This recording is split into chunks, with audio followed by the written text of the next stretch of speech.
여러분, 교회를 오래 다니다 보면 좀 잊어버리는 게 있는데요. 내가 어떻게 예수를 믿게 되었을까? 익숙해 있으면 사실 잘 이제 잊어버리죠. 질문하지 않습니다. 근데 가만히 생각해 보면 내가 예수를 믿는다는 게 신기한 일이에요. 사실 신기한 일입니다. 어떤 분은 아마 여기 자리에 계신 분들, 그런 분들 계실 거예요. 나는 절대 교회 안 다닌다 그랬던 분 계실 거예요. 손 들으라고는 예자하겠습니다. 예수쟁이 너무 싫어. 너무 싫어. 예수 믿는 사람들 막 갈구고 막 미워하고 핍박하고 욕하고 그런 분들도 아마 있을 거예요. 절대 손 들라고는 하지 않습니다. 분명히 있습니다. 어떤 분들은 막 교회당에다 유리창을 깨기도 하고 막.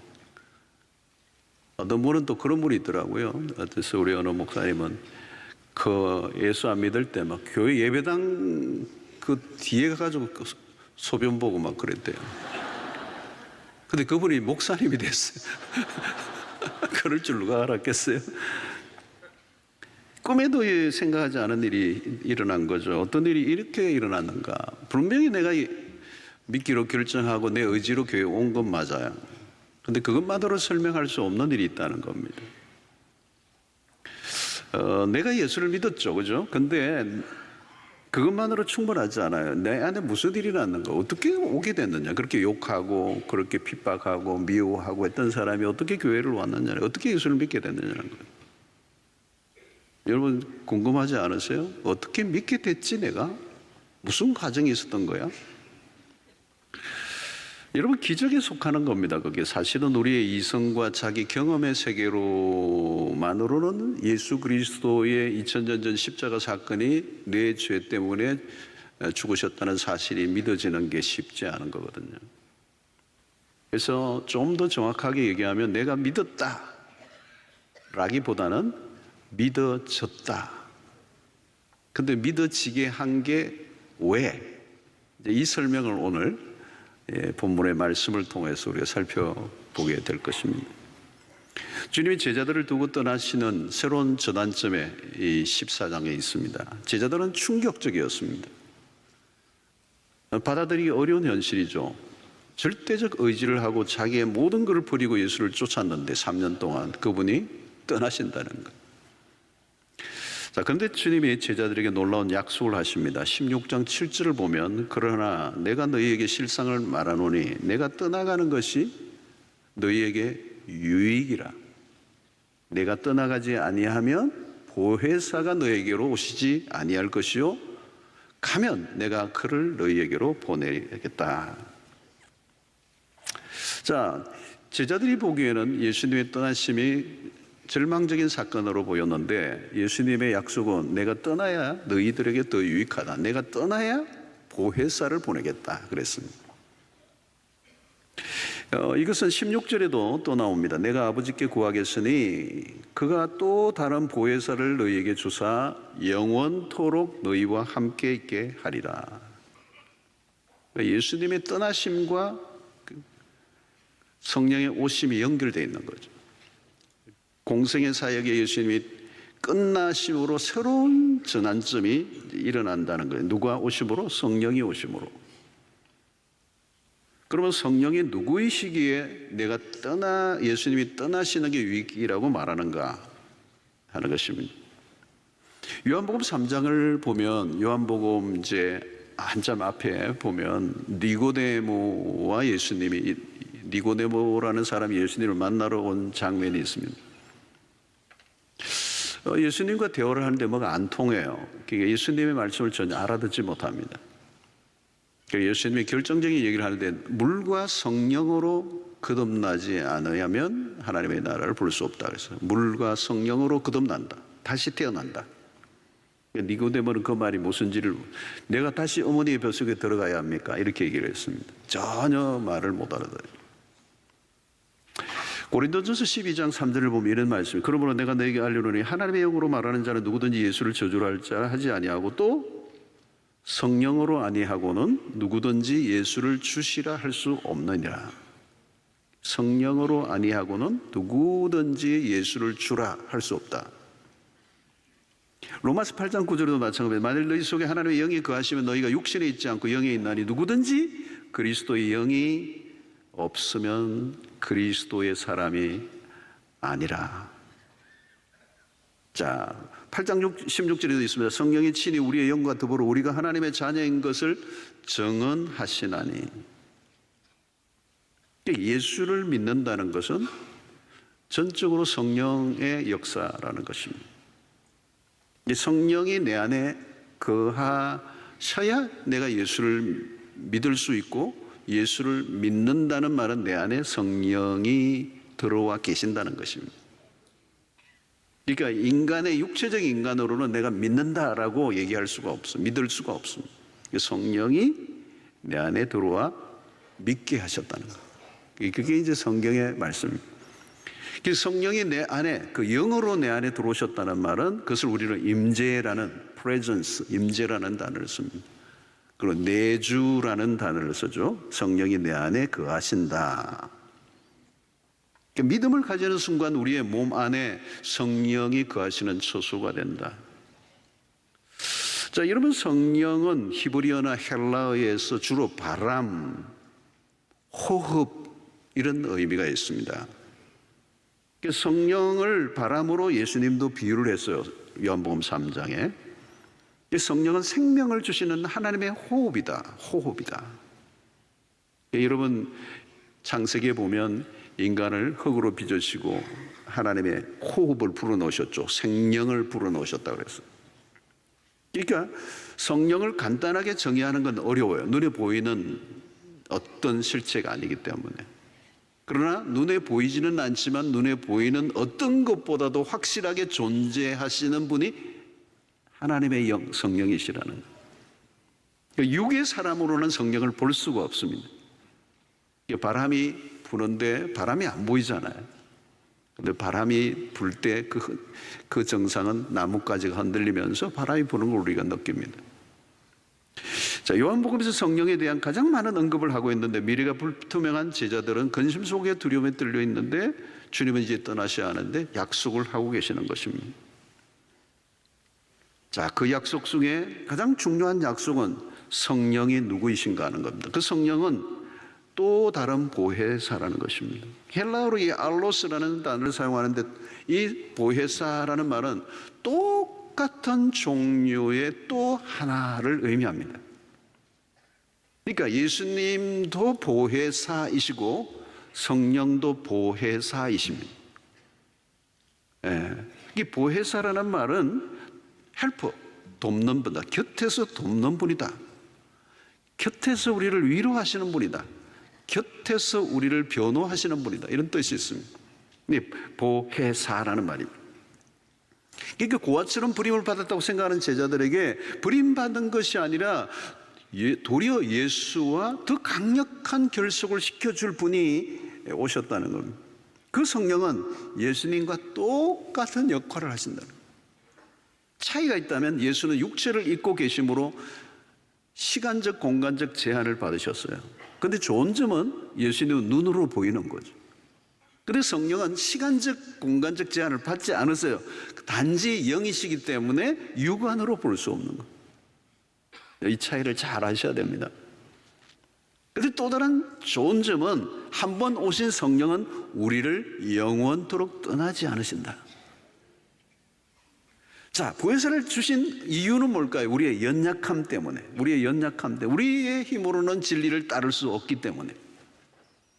그래서 여러분, 공생애 동안에 제자들의 모습 속에 확인한 것은 그들은 말씀을 배우고 아무리 깨달아도 그렇게 살 능력이 없었어요.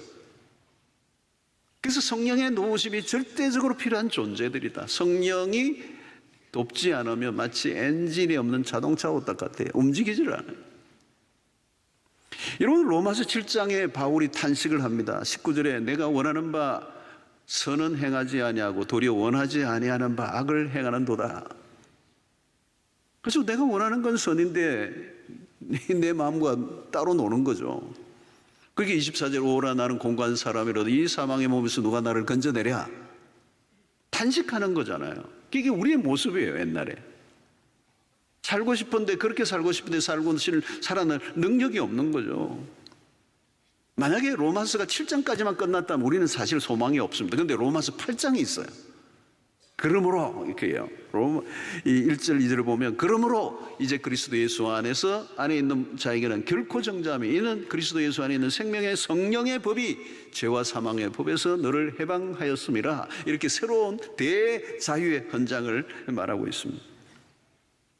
이 성령이 이렇게 바꿔놨다. 성령이 우리의 삶을 완전히 바꿔놨다는 거예요. 사랑하는 성도 여러분, 그 성령은 어떤 분이십니까? 그 성령을 주님이 약속하기를 18절 이렇게 내가 너희를 고아와 같이 버려두지 않겠다. 너희에게로 오리라. 여러분, 죄자들은 주님이 떠나신다는 것을 나는 불안해했습니다. 근심했습니다. 주님이 우리를 버리셨는가? 내가 버림받았다라고 하는 생각을 하면 얼마나 두렵겠습니까? 근데 주님이 성령을 약속하시며 떠나지 않는다. 보혜사가 오셔서 너희를 고아처럼 버려두지 않겠다. 너희들은 결코 홀로가 아니다. 여러분, 가끔 자기 연민에 빠지는 사람들이 있습니다. 나는 외로워, 나는 혼자야, 나는 아무도 나의 관심을 가지지 않아. 여러분, 자신이 혼자라는 생각으로 힘들어하는 사람들이 있습니다. 언제 이런 감정이 있어요? 고통의 순간에, 실패의 순간에. 그죠? 때로는 믿음으로 살아갈 때 직장에서 혼자가 될 때가 많잖아요. 여러분, 가장 힘든 것 중에 하나는 홀로 있다는 감정에 휩싸일 때입니다. 외로움의 감정 매우 고통스러운 일입니다. 아무도 나를 위로해 주지 않고 돌보아주는 사람이 없다고 생각할 때 얼마나 힘든 일입니까? 주로 극단적인 생각과 선택을 하는 사람들의 특징이 홀로 있을 때입니다. 나는 혼자야. 아무도 내 곁에 없어. 내 편은 없어. 이 고립감, 위험한 거죠. 그런데 여러분, 분명한 것은 신자는 결코 홀로가 될 수 없습니다. 왜냐하면 성령이 우리 안에 계시기 때문입니다. 마치 제자들이 예수님과 함께 갈릴리를 거니며 대화를 하며 걷는 것과 같은 경험이 지금도 가능해요. 성령은 시간과 공간에 구애를 받지 않고 우리와 함께하고 계시기 때문에 샤워를 하면서, 운동을 하면서, 길을 걸으면서, 일을 하면서, 운전을 하면서도 가능해요. 성령은 우리를 떠나지 아니하시고 영원히 함께 하신다는 것. 여러분, 오순절날 120명의 제자들이 마가의 다락방에서 기도에 힘썼습니다. 주님의 성천 이후에 그들은 고아 같은 기분이었을 것입니다. 불안했습니다. 그러나 그들 가운데 성령이 임하시자 두려움이 사라졌습니다. 홀로 있다는 감정이 사라져요. 그리고 담대해집니다. 사랑하는 성도 여러분, 여러분은 혼자가 아닙니다. 병상에 홀로 있다 해도 혼자가 아닙니다. 죽음의 문턱에 가장 절망적인 순간에도 혼자가 될 수 없어요. 모두가 다 나를 떠나도 성령은 우리를, 한번 오신 성령은 떠나지 않는다 하셨기 때문에. 그래서 오늘 사실 이 설교는 이론과 지식의 설교가 아니고 경험을 해야 되는 메시지예요. 사실은 우리가 아는 얘기이기 때문에. 여러분, 성령은 우리를 떠나지 않고 버리지도 아니하신다. 우리 안에 계신다는, 우리 안에 예수를 믿는 순간 우리 안에 계시는 성령, 그분을 우리가 믿어야 되는 거죠. 그분은 최고의 위로자예요. 최고의 카운셀러예요. 가장 놀라운 치유자, 힐러예요. 성령은 우리를 치유만 하시는 분이 아니라 마음을 바꾸어 놓으시는 분입니다. 위로만 주시는 분이 아니에요. 완전한 평안을 주시는 분이십니다.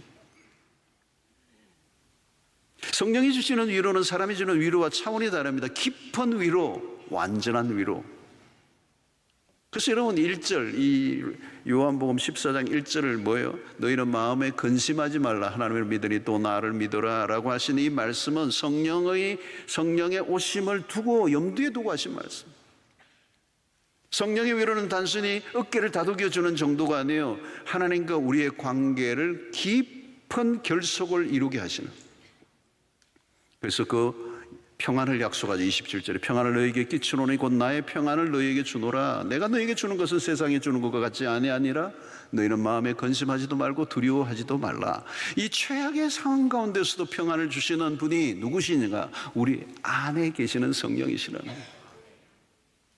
자, 성령이 어디 계신다고요? 17절 보십시오. 그는 진리의 영이라 세상은 너희 그를 받지 못하는 이는 그를 보지도 못하고 알지도 못함이라. 그러나 너희는 그를 아나니 그는 너희와 함께 거하시며 또 너희 속에 계시겠습니다. 어디에요? 너희와 함께. 어디요? 너희 속에. 이미 내 안에. 여러분, 내가 성령의 임재를 느끼지 못해도 성령은 우리와 함께 하고 계십니다. 성령이 함께 계신다는 걸 느낄 때가 있어. 그러나 어떤 때는 함께 하심을 전혀 느낄 수 없을 때도 있습니다. 가끔 성도들 가운데 오해하시는 분이 계세요. 자신의 감정으로 성령의 임재를 확인하려고 하는 겁니다. 성령 충만한 것과 성령 충만하다고 느끼는 것은 다른 것입니다.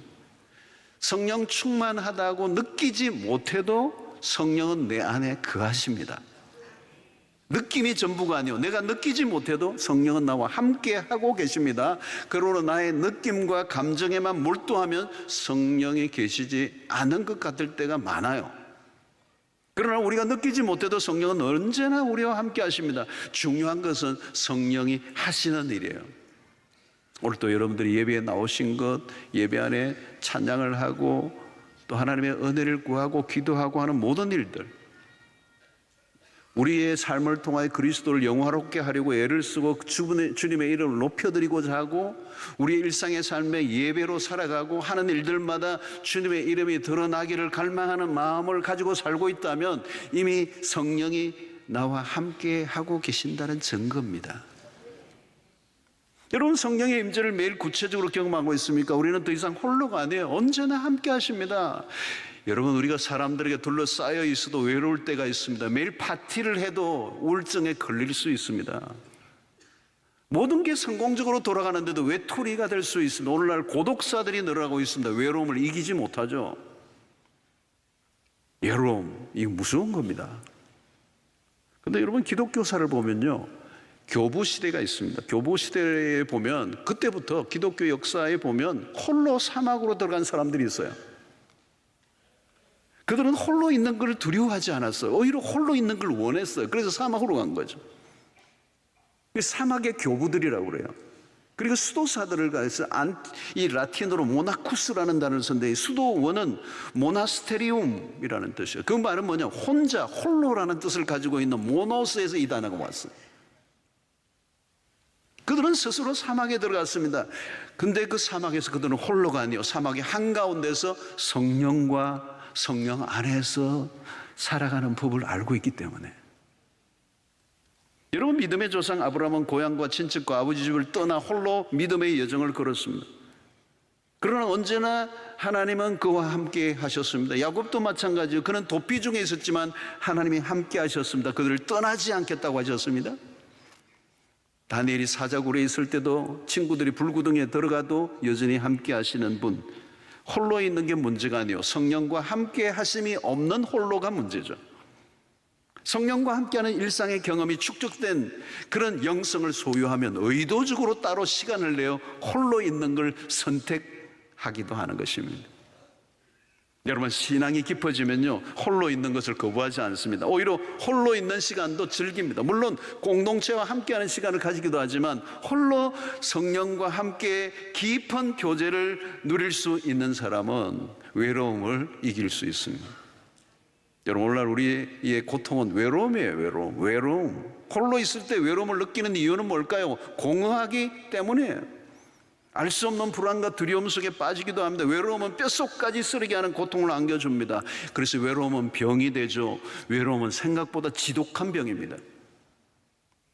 여러분, 신앙의 길을 걸어가는 것은 외로운 일이에요. 좁은 길로 가는 사람이 많지 않습니다. 믿음의 선진들을 보십시오. 모두가 외로운 길을 걸어갔습니다. 믿음을 지키다가 밀려오는 이 두려움과 외로움을 이겨내지 못하면 배교하게 되는 거죠. 그런데 이 외로움을, 이 인간적인 외로움을 인간적 힘으로 이길 수 없어요. 성령과 함께 하실 때 시련과 그리고 환난 중에서도 평안을 누리는 이 복을, 이 능력을 경험하게 되는 거예요. 자, 여러분, 이 성령은 또한 우리와 영원히 함께 곁에서 함께 하시는 분이실 뿐만 아니라 그 성령은 진리의 영이라는 거죠. 17절에 보니까 그는 진리의 영이라. 16장 13절에도 그러나 진리의 성령이 오시면 그가 너희를 모든 진리 가운데로 인도하시리니. 여러분, 성령과 말씀은 뗄래야 뗄 수 없는 관계입니다. 성령은 우리를 진리 가운데로 이끌어 주십니다. 여러분, 성경은 흥미로운 책이에요. 초등학교 아이라도 구원의 진리를 깨달을 수가 있습니다. 그러나 박박박사라 해도 전혀 못 알아들을 수가 있습니다. 3장에 나오는 니고데모가 그런 사람이 당대 최고의 지성인이었습니다. 그러나 영적으로 무지해서요, 그런 육의 세계에 묶여 있습니다. 니고데모와의 대화에 예수님은 소통이 되지 않은 걸 느껴서 말을 못 알아들으니까.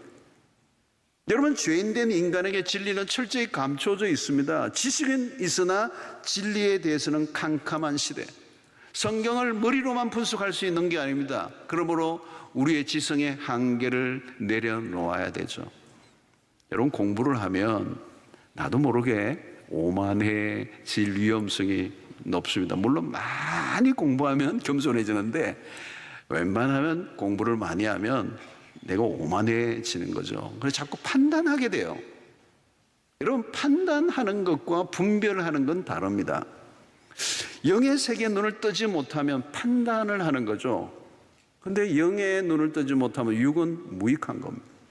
여러분, 종교개혁 이후에 인문학이 발달했습니다. 계몽주의 시대가 도래한 이후에 인간의 이성이 강조되었어. 데카르트라고는 철학자가 한 말을 우리는 잘 알고 있습니다. 나는 생각한다, 고로 존재한다. 인간의 생각, 이성이 중요하게 여겨졌습니다. 존재하는 것들에 대해서 의심을 하기 시작합니다. 생각을 하다 보니까 여러분, 철학이 뭘까요? 철학은 질문하는 겁니다. 그래서 과연 신은 존재하는가?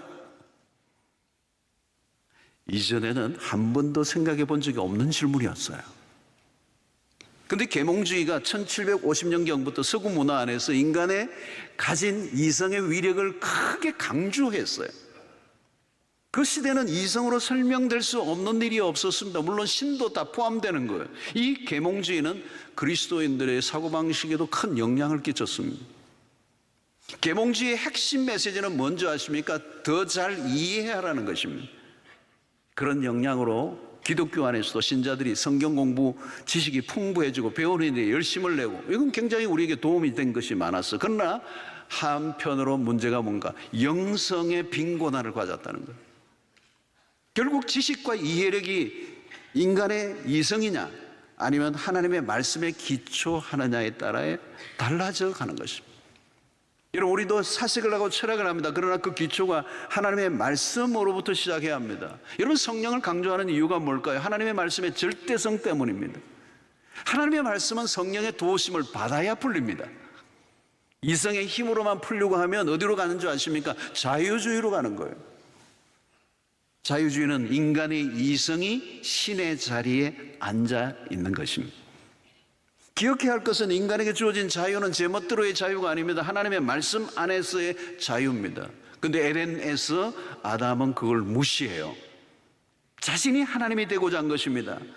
여러분, 우리는 지성의 한계를 인정해야 합니다. 인간의 지성도 하나님이 주신 겁니다. 그 지성의 끝은 하나님에게로 향해야 한다는 거예요. 여러분, C.S. 루이스와 같은 사람이 대표적인 인물입니다. 그는 영국의 최고의 지성을 가진 사람이었습니다. 그런데 그는 강한 무신론자예요. 믿음으로 사는 모습들에 대해서 매우 비이성적으로 보았습니다. 그에게는 믿음의 대상은 언제나 손에 잡히지 않는 막연한 실제예요. 그래서 기독교 진리를 강하게 거부합니다. 그런데 끊임없이 하나님이 그의 인생각에 다가오심을 그는 느꼈어요. 그러나 그는 지성의 힘으로 버틸 때까지 버팁니다. 결국 무너지죠. 하나님의 다가오심 앞에 자기 이성의 체계가 무너집니다. 이성으로는 설명할 수 없는 일이 그에게도 일어나요. 그리고 하나님 앞에 완전히 무릎을 꿇죠. 어쩔 수 없이 더 이상 지성으로 버틸 수 없을 만큼 강력하게 밀고 오시는 하나님의 실존 앞에 무너집니다. 그 이후에 그는 기독교 편에서 무신자들과 싸우는 데 있어서 든든한 지원군이 됩니다. 무엇일까요, 여러분? 우리가 아는 건 많아요. 그러나 성령을 통해 아는 알면 다른 것입니다. 성령은 우리로 하여금 진리의 말씀을 선명히 알도록 도와주십니다. 오늘도 제가 설교를 하지만요, 이 설교를 깨닫게 하시는 분은 성령이십니다. 우리의 지성이 아니고. 26절에 보면 보혜사 곧 아버지께서 내 이름으로 보내실 성령, 그가 너희에게 모든 걸 가르치고 내가 너희에게 말한 모든 것을 생각나게 하시리라. 성경은 성령의 도우심만으로 이해하고 깨달을 수 있으면 성령은 위대한 교사이십니다. 모든 것을 가르쳐 주시고 예수님께서 가르쳐 주신 말씀들이 생각나게 하시는 것, 이게 성령이 하시는 일입니다. 인간적 의욕만으로 가지고 접근하면 실패하고 맙니다. 성령의 도움 없이 성경을 읽어보십시오. 이해도 안 되고 믿어지지도 않고요, 성경이 온통 흙으로만 가득한 책으로 보여지게 됩니다. 여러분, 성령은 하나님의 말씀을 있는 그대로 드러내시는 분입니다. 성령은 우리를 깨닫게 하시는 분입니다. 이 깨달음이 중요하죠. 깨달음 자체보다 더 중요한 것은 무엇을 깨닫느냐는 거예요. 이 말씀의 깨달음, 죄를 깨닫게 하시고 회개하게 하시고, 이 모든 게 성령이 하시는 일입니다. 하나님의 말씀이 본래 말씀하려고 하는 것을 깨닫게 해주시는, 그래서 무지에서 벗어나게 함으로 하나님의 진리 안으로 이끌어 주시는 모든 일이 성령이 하시는 일인 줄로 믿습니다. 가끔 우리가 성령에 대해서 오해하시는 분들이 있습니다. 성령의 음성을 듣는다고 하면 오해를 해요. 성령이 무엇인가 어떤 때는 우리에게 강하게 깨닫게 해주시는 말씀들이 있지만, 그럴지라도 성경 말씀을 통하여 우리에게 말씀해 주시는 분임을 우리가 믿어야 돼요. 말씀을 벗어나 성령이 우리에게 말씀을 주지 않습니다. 성령의 도우심이 없이 성경은 해석이 안 됩니다. 성경은 사상과 철학적 이론을 늘어놓는 것이 아닌데, 성경의 중심에는 그리스도가 있습니다. 기독교는 예수 그리스도입니다. 내가 곧 길이요 진리요 생명이라고 하셨습니다. 그러므로 성령이 우리를 깨닫게 하시는 그 중심에는 그리스도가 있고, 그 그리스도 안에 참된 진리가 있는 것입니다. 여러분, 성경을 대할 때 우리는 겸손해야 합니다. 내가 판단하는 태도로 성경을 대해서는 안 됩니다. 내가 성경을 판단하는 게 아니라 성경이 나를 판단하셔야 돼요. 내가 성경을 파헤치는 게 아니라 성경에 의해 내가 해부되어야 합니다. 옛날에 어떤 분은 그래서 이 성경을 내가 한번 쪼개보리라. 자기가 쪼개져야 합니다. 여러분, 성령이 역사해야 영 안에 열립니다. 그때 성경이 눈에 들어오기 시작합니다. 그 성령이 성경 말씀을 조명하신다고 그래요. 이게 마치 빛이 비추어지는 것처럼 내 영혼에 빛이 환하게 비추어져서 그 성경의 말씀이 밝게 드러나는 이 놀라운 역사가 우리 안에 일어나는 것입니다. 여러분, 십자가의 도가 어떤 사람에게는 미련하게 보이고 어리석게 보이는 거죠. 그런데 어떤 사람은 그 십자가의 도를 듣고 가슴을 치고 눈물을 흘리고 꼬꾸라지고 회개하는 역사가 일어나는 거예요. 왜? 성령의 역사라는 거예요. 여러분, 성령의 도움 없이 성경을 아무리 읽어보십시오, 와닿지가 않아요. 여러분, 똑같은 설교를 똑같은 장소에 듣는데 어떤 분은 은혜를 받고 어떤 분은 시험에 들어요. 말씀이 들려져야 신앙생활을 하는데, 이 신앙은 성령과 함께 시작하고 성령으로 마치게 되는 것입니다. 성령은 결국 우리를 그리스도에 인도합니다. 진리 가운데 일어납니다. 그 진리는 예수 그리스도, 그분을 통하여 구원을 얻는 이 진리가 결국 우리에게 깨달아질 뿐만 아니라 결국 성령은 그 깨달은 자들을 통하여 그 그리스도의 증인으로 살아가도록까지 인도해 주시는 분이신 것입니다. 오늘 우리 시대는 어느 시대보다도 말씀의 기갈이 있는 시대를 살고 있습니다. 그들을 보면 말씀이 풍성해 보이죠. 온라인상으로 미디어를 통하여 수많은 설교들이 쏟아져 나옵니다. 그럼에도 불구하고 사람들은 말씀에 줄여 있습니다. 여러분, 재앙은, 성경에서 말하는 재앙은 딴 게 아닙니다. 비가 오지 않은 재앙이 아니고 기근이 아니고 말씀의 기근, 말씀이 더 이상 잘 들려지지 않는 시대. 엘리 시대가 그랬습니다. 사무엘상 3장 1절을 보면 아이 사무엘이 엘리 앞에서 여호와를 섬길 때는 여호와의 말씀이 희귀하여 이상이 흔히 보이지 않았더라. 그게 그 시대의 재앙이었습니다. 아무리 척박한 광야라도 하나님의 말씀이 임하면 삽니다. 만나와 메추라기에 떨어져도 말씀이 닫히면 길을 잃고 결국은 방황하고 죽게 되는 것이죠. 삶의 위기는 하나님의 말씀의 빈곤에서 오는 것입니다. 이 말씀의 빈곤의 특징은 선지자들이 사라지고 말씀의 종들이 희귀해질 때입니다. 오늘 주님의 그 약속하신 성령이 임하신 것은 언제입니까? 사도행전 2장이에요.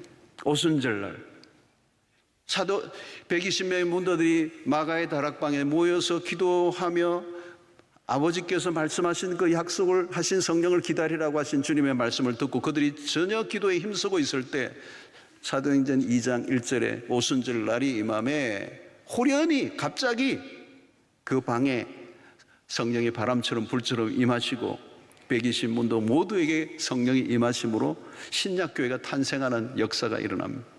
제자들은 여러분 이전과 전혀 같은 사람이에요. 달라진 게 없어요. 상황도 모든 게 다 똑같아요. 근데 딱 하나 바뀐 게 성령이 오셨다는 거예요. 보혜사 성령이 오셨다는 거예요. 이 예수 그리스도가 약속하셨던 그 성령이 마침내 이 사도행전 2장에 임하신 거예요.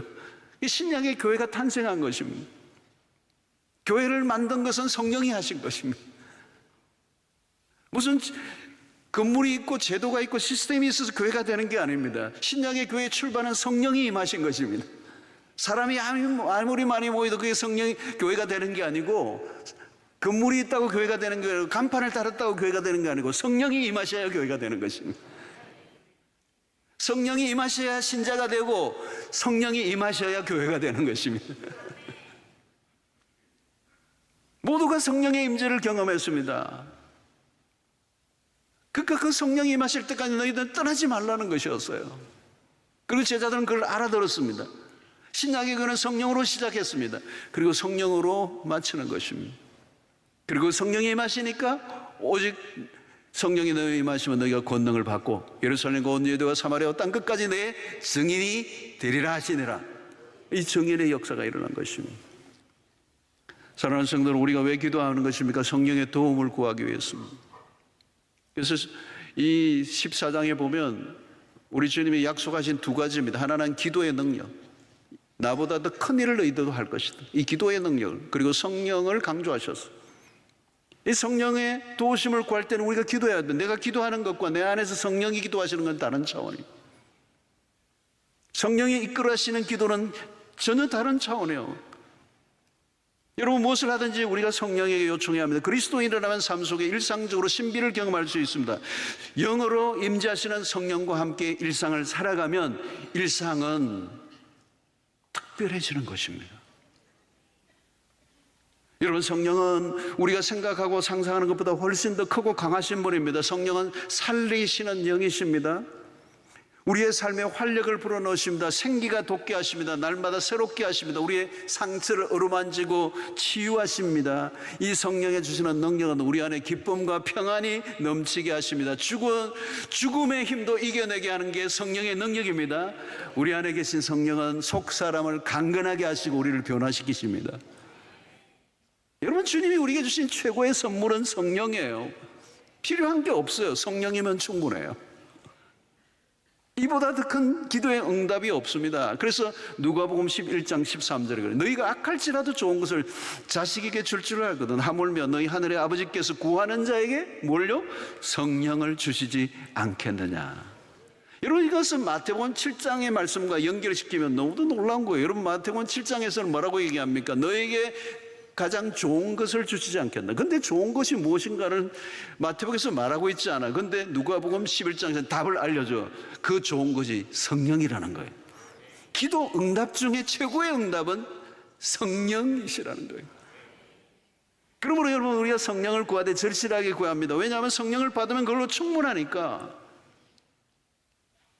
여러분, 성령이 하시는 일을 알면 알수록 우리는 그 성령께 빠져듭니다. 여러분, 우리 곁에 우리를 도우시는 하나님이 항상 내 곁에 계신다고 생각해 보세요. 이 어마무시한 얘기 아니에요, 여러분? 이거보다 더 흥분되는 일이 어디 있겠어요, 여러분? 우리는 성령의 존재를 너무 간과하며 살아갈 때가 있습니다. 여러분, 성령을 얼마나 무시하며 소홀히 대하며 신앙생활을 하고 있는지 모릅니다. 성령은 인격적인 분이십니다. 그분은 우리와 친밀하기를 원하십니다. 여러분, 신앙은 관계입니다. 누구와요? 성령과. 그분과 친밀한 관계를 맺어가고, 맺어갈수록 신뢰가 쌓여가고, 신뢰가 쌓여갈수록 우리는 그분에게 더 의지하게 되는 것이죠. 우리의 관건은 무엇입니까? 성령과 함께하는 일상입니다. 신앙생활이나 뭐냐 묻는다면 성령과 함께하는 일상입니다. 우리가 할 수 있는 게 아무것도 없어요. 기도를 우리의 힘으로 할 수 있습니까? 못해요, 여러분. 기도는 영적인 일입니다. 예배? 우리의 정성으로 되나요? 안 돼요. 우리의 마음 관리, 우리의 노력으로 되나요? 아니면 죄를 이기는 능력이 우리 안에 있습니까? 없습니다.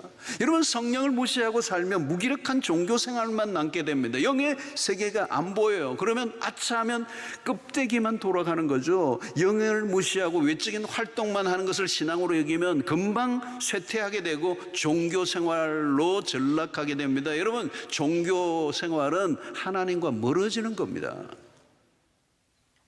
여러분, 예수님을 죽인 자들이 누구입니까? 그 시대 종교 지도자들이었습니다. 성도 여러분, 이미 내 안에 계신 성령을 믿으시기를 바랍니다.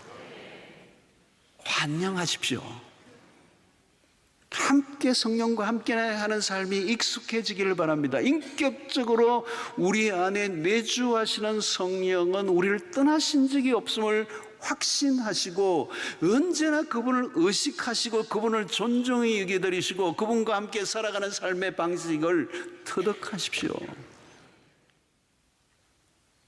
모든 감각이 그분에게 열려 있어야 합니다. 오감이 그에게 반응하도록 해야 합니다. 내가 음식을 먹으면서도 사람과 대화를 하면서도 성령이 나와 함께 하신다는 사실을. 여러분, 어떤 때는 말을 할 때도요, 내가 말을 하는데도 내가 불편해. 그 불편한 감정을 성령께서 깨닫게 해주시는 것을 반응할 줄 아는 사람은 대화도 달라지게 됩니다. 나에게 말을 걸어오시는 성령을 알아차리는 거죠.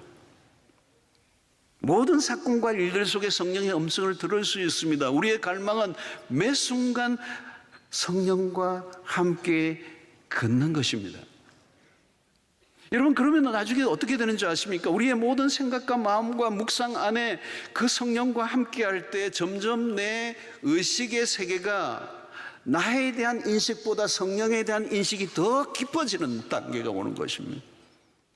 나라는 존재보다 더 강력한 임재하시는 그분에 대한 인식이 더 강해질 때 그분의 존재와 그분의 임재를 부인할 수 없는 상태가 되죠. 그러면 어느 단계까지 가는지 아십니까? 나는 한순간도 성령 없이는 살 수 없습니다. 이 고백이 나오는 거죠. 마치 호흡을 하지 않고는 살 수 없는 것처럼 성령이 그런 분이라는 거예요. 여러분, 신자의 삶이란 단 한마디예요. 성령 안에서 사는 삶. 신약시대에 사는 그리스도는 성천하셨습니다. 그리고 성령을 보내셨습니다. 이제 그분과 함께 영원히 주님이 오시는 날까지 살도록. 그래서 갈라디아서 5장 16절, 내가 이르노니 너희는 성령을 따라 행하라.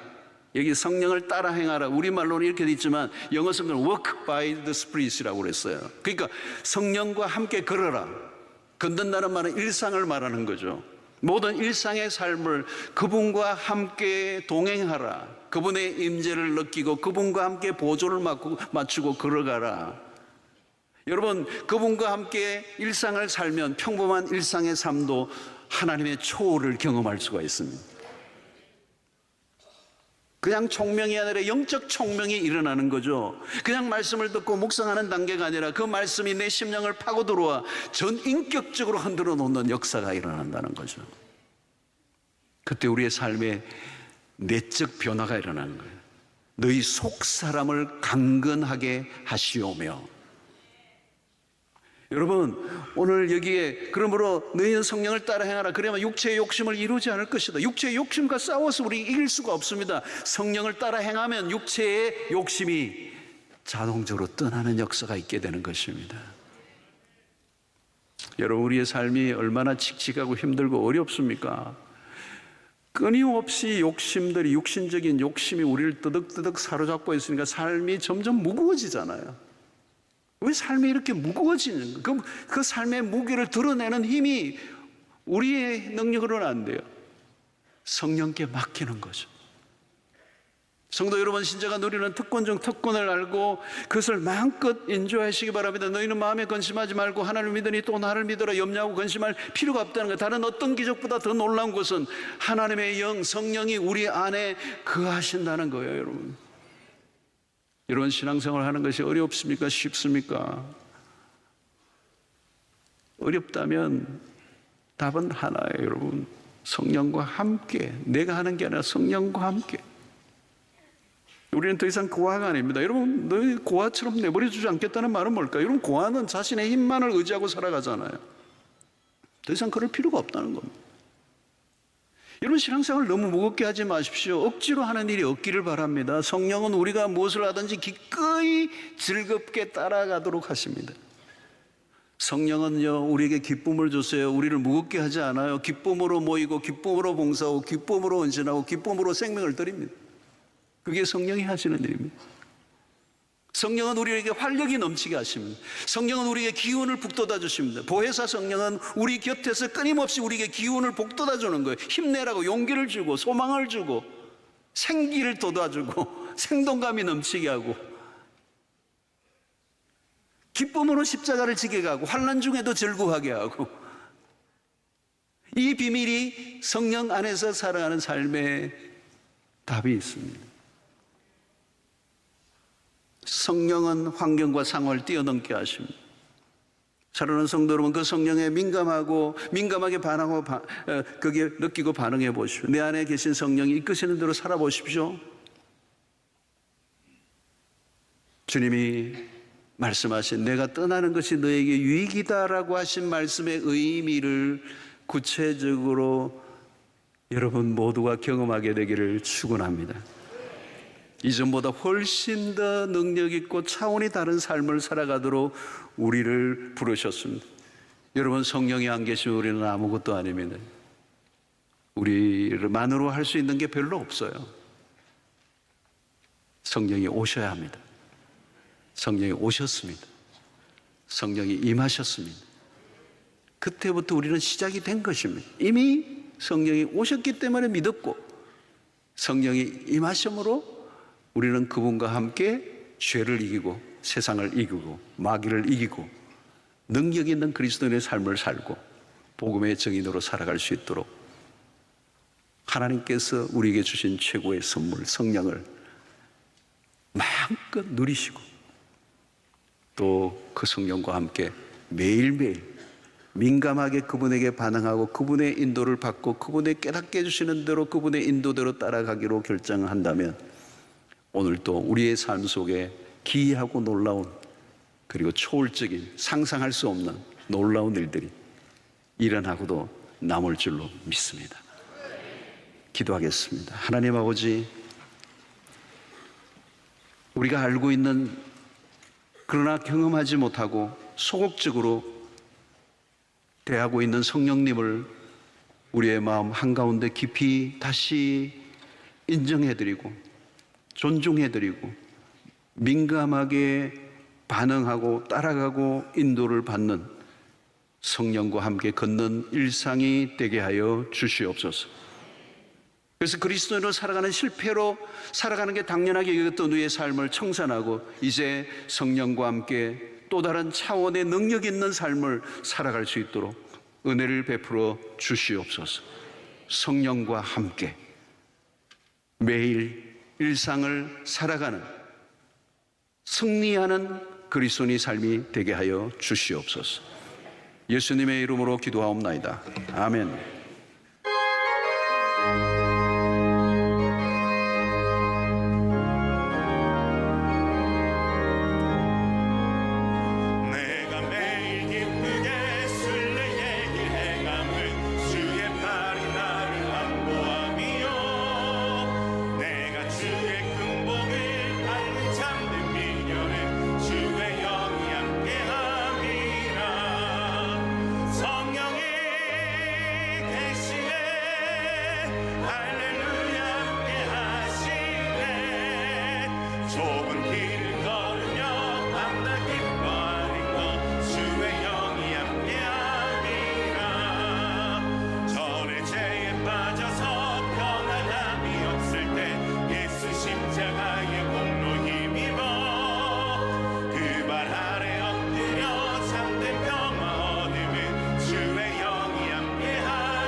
사랑하는 주님, 이 시간에 귀한 물질을 구별하여 주의 손에 올려드립니다. 하나님 나라와 복음을 위해서 잘 쓰여지게 하시고 드린 손길들을 기억해 주시며 우리의 모든 생업에 복을 주시고 형통케 해주셔서 주의 선한 일에 마음껏 드리고도 남는 역사가 있게 하여 주시옵소서. 하나, 우리의 가는 길을 우리가 알지 못합니다. 미래도 우리가 알 수가 없습니다. 우리는 연약합니다. 때로는 앞이 보이지 않을 때가 있습니다. 주님만이 우리의 길이 되시고 또 진리가 되심을 우리가 인정하고 어려울수록 하나님의 말씀을 따라 살기로 힘쓰는 저희들 되게 하여 주시며 세상과 타협하지 않고 믿음의 길을 뚜벅뚜벅 말씀을 따라 살아가면 그 말씀이 답이 되고 현실이 될 줄로 믿습니다. 하나님, 오늘 또 우리의 연약한 믿음을 불쌍히 여기시고 강한 믿음을 주셔서 벼랑 끝에서도 날아오르는 비상하는 믿음의 백성들 되게 하여 주시옵소서. 오늘 우리의 가정, 직장, 사업, 진로, 결혼, 취업, 출산 모든 것 주님의 손에 의탁합니다. 주님의 선하신 손길로 가장 좋은 길로 인도하여 주시옵소서. 육체적 질병, 정신적 질병, 그리고 각종 중독, 우리를 얽어매고 있는 모든 어두운 것들을 몰아내어 주시옵시고 주님이 주시는 소망 가운데 기쁨으로 하루하루를 승리하며 살게 하여 주시옵소서. 오늘 처음 나온 귀한 가족들, 우리 교회 안에서 신앙의 변화, 삶의 변화, 그리고 인생의 변화가 일어나게 하여 주셔서 주님 앞에서 복되게 살아가는 인생들 되게 해 주시옵소서.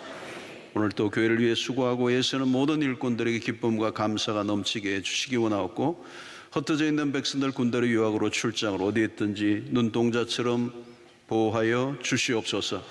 이제 세상을 향하여 나아갑니다. 이 험한 세상 한 주간 우리의 삶의 모든 영역에 위험한 일들로부터 악한 자들로부터 마귀로부터 우리를 보호해 주셔서 승리하는 복된 한 주간 되게 하여 주시옵소서. 예수님의 이름으로 기도하옵나이다. 아멘. 이제는 우리 주 예수 그리스도의 놀라우신 은혜와 하나님의 크신 사랑과 성령의 교통하심이 보혜사 영원히 우리와 떠나지 않고 우리 곁에서 우리를 도우시는 그 성령과 함께 일상을 살아감으로 매일 매순간 승리하며 풍성한 하나님의 백성으로 살아가기로 결단하고 돌아가는 모든 주의 백성들 머리 위에 지금부터 영원토록 함께 있을지어다. 아멘.